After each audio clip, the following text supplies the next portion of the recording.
Pasti semua orang pernah kayak gua. Gue sempet bingung gimana caranya kita pilih beban yang sesuai untuk membesarkan massa otot. Apakah harus yang berat, yang moderate, atau yang ringan? Faktanya, beban yang lebih berat itu belum tentu bisa membangun lebih banyak otot. Ditambah lagi, beban yang semakin berat itu meningkatkan resiko cedera kalian lebih tinggi. Jadi pada video kali ini gue akan ajarin kalian gimana caranya bisa pilih beban yang pas untuk membesarkan massa otot untuk masing-masing dari kalian. Jadi sebenarnya repetisi 5-30 itu sangat bagus untuk membangun otot. Jadi selama kalian ada di batasan itu, gue rasa kalian sudah membangun otot dengan baik. Jadi di sini gue akan menjelaskan dahulu terkait prinsip Henneman Size Principle.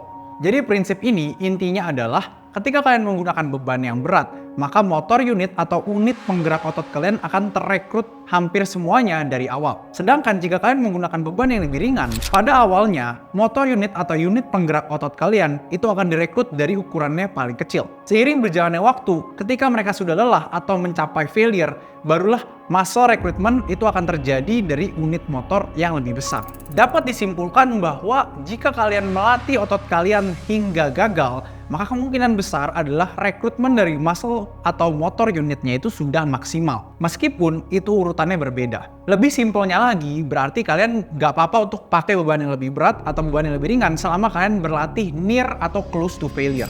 Langkah pertama yang kalian bisa lakukan adalah kalian tentuin dulu nih batasan repetisi atau rep ranges. Misalkan ketika gue bicep curl, gue udah tentuin untuk ngelakuin repetisi 10-15.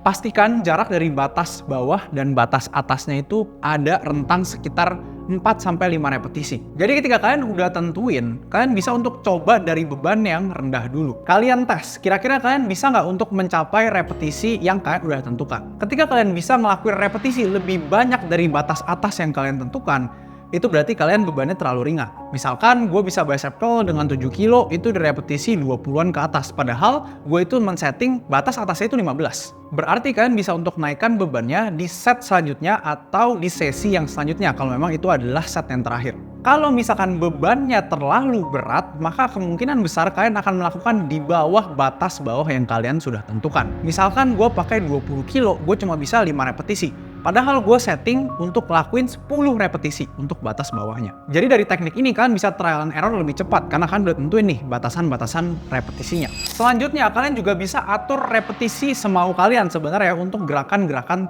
yang kalian lakukan. Jadi jangan berpatok pada gerakan compound itu harus 5-10 repetisi, gerakan isolation itu harus 12 ke atas. Itu semua nggak ada. Yang penting adalah kalian lakuin dengan aman dan juga dengan nyaman. Setelah itu kalian bisa untuk konsisten melakukan gerakan tersebut di batasan repetisi yang kalian udah tentukan selama 1-3 bulan.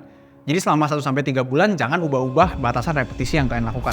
Gue juga sangat menyarankan kalian untuk mencampur ya hampir semua rep ranges dari yang 5-8, 10-15, 15-20 ataupun bahkan 20 ke atas. Ini bertujuan agar kalian bisa eksperimen lebih banyak gerakan apa yang menghasilkan pump yang paling oke, gerakan apa yang kalau dilakuin dengan low rep ranges misalkan 5-8 itu kurang enak. Jadi terkadang kalian udah nyaman nih pada satu rep ranges. Ya udah berarti kalian pakai aja rep ranges tersebut selama 1-3 bulan itu.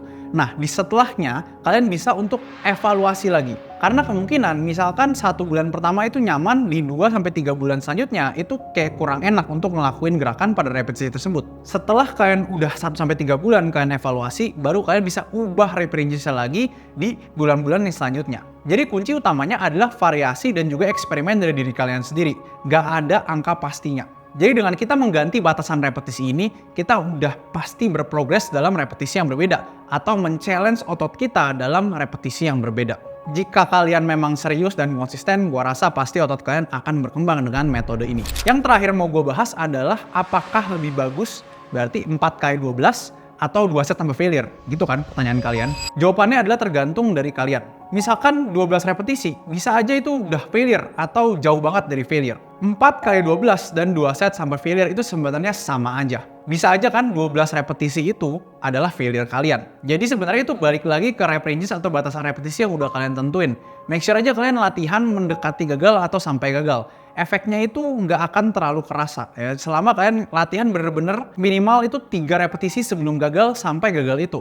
Kalian bisa aja berprogres dari real 3 atau sisa 3 repetisi sampai pada akhir bulannya itu kalian sampai failure. Itu juga nggak ada masalah. Jadi intinya adalah tentuin sendiri preferensi kalian. Intinya ketika kalian lebih sering latihan sampai failure, maka setnya itu jumlahnya nggak bisa terlalu banyak. Karena failure itu sendiri capek banget. Jadi kalau kalian suka sama hal seperti ini, bisa langsung gabung ke Discord Academy Fitness. Dan juga jangan lupa untuk visit Academy Fitness buat kalian yang memang pengen belajar dan juga diskusi. Gue Doni Senjaya, thank you buat yang udah nonton. Sampai jumpa di video yang selanjutnya.